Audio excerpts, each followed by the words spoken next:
touch from the Master will make you whole again. All you need is just one touch, one healing touch. Hello, welcome to Healing Touch. I am your host, Dr. Gina Miller, and today our topic of discussion is surviving an abusive relationship. I am here today with my guest, Miss Ivette Attaud. Yvette has written a brand new book, and it's called My Life, My Soul, Surviving, Healing, and Thriving After an Abusive Relationship. Yvette, thank you so much for coming, and how have you been? I've been really, really good. I'm so glad to be here. Thank you so much for having me on the show. I've been very busy. I've been very busy finishing up my first book, which is a journey. It's been a healing journey at that. It's taken me 10 years to write it. My Life, My Soul, Surviving, Healing, and Thriving After an Abusive Relationship it's the first part of a 3-part series. The first part is Surviving, and it'll be out in the bookstores April 30th, which is next month. So I've been really busy pulling that together. My book, I'm publishing it under my own company, MLMS Publishing. So I'm taking on a double challenge of writing and publishing, which is really, it's challenging, but it's fun. I can't see myself doing it any other way. Wow, beautiful. Well, tell me, why did you choose to publish it yourself as well?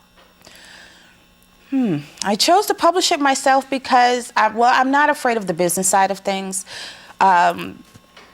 I like challenges, and I thought that, and it's always hard to express how I want things done. It's always easier to do it yourself. So I took a crack at it, and the more I did, the more I could do. And I said, you know what, all I need to do is have my own publishing company now, and that's exactly what I did. Wow. It's interesting. I mean, I know we want to talk today about the book, but now you've kind of sparked something else, in my brain, about that entrepreneurship and, that start your own publishing company. I mean, that's awesome, It's fun. For me, I consider it to be fun. I've always had my own business just about all my adult life. From when I first left my abuser, I'm a single parent with kids, doing things to make extra money on the side, to help supplement my income. And it just kept spiraling, and it just kept growing, and I kept doing more things, and I kept coming up with more ideas, and it's blown and blossomed to what I have now. Wow. I've been a wedding planner. I've had a business as a wedding planning business. I was a floral designer for a while. That was my business, and I love that challenge of taking something from infancy and growing it and letting it walk on its own. And I'm taking the same approach with my publishing company. And my publishing company is a combination of all the things that I love to do. It's a combination of my public speaking abilities. It's a combination of reaching out, helping others with the release of my new book. It's out there to help other people so that they know that they're not alone. It doesn't matter if you're male. It doesn't matter if you're female. But taking on the challenge of designing the book cover, the interior layout, copy editing, you name it. I've taken on that challenge, and I can't see myself doing it any other way. Wow. I can't see you doing it any other way either. It would be not Yvette, Exactly. It just would be out of character for me to just hand that stuff off to other people. But it's a blessing. It's opened up so many doors for me. It's taught me, writing this book and taking on the challenge of the publishing has taught me a lot about myself as a person. Yes. And my kids see it. They watch me. They're proud of what I'm doing. Right. My family is happy that I'm doing this, and I have a lot of support, which is so key to this. Publishing, writing is a very lonely, it's very lonely. You're in your head, you're trying to get the words out. Publishing, just as lonely because you're so busy all the time. So it's good to know that I have a lot of family support behind me on this. Right. Wow. So tell me a little bit about the part one, surviving. Part one is how I survived an abusive relationship. It's chronicles the transition that you see so much out there in the news about teen dating violence, and how the Board of Education has been mandated to institute a dating violence curriculum. You also hear not too much about domestic violence. My book brings the two together. It's how a teen dating violence relationship spirals into an abusive marriage. Our teens go through so much these days with bullying, cyberbullying, violence in dating relationships, that there's not too much resources. There's not too many resources out there for them. I didn't have those kinds of resources when I was in high school. There was no one that I could go to say, oh, well, he's doing this to me, or I'm not sure. So without having someone to access, to talk to about what I was going through when I was involved in the teen dating relationship, I just migrated right into an abusive marriage I married my abuser. The book covers, some of those key questions that you do hear when you hear about domestic violence. Why did he stay? Why didn't he just leave? Why didn't she leave? This book answers it, and it answers it in the most honest way possible. Right.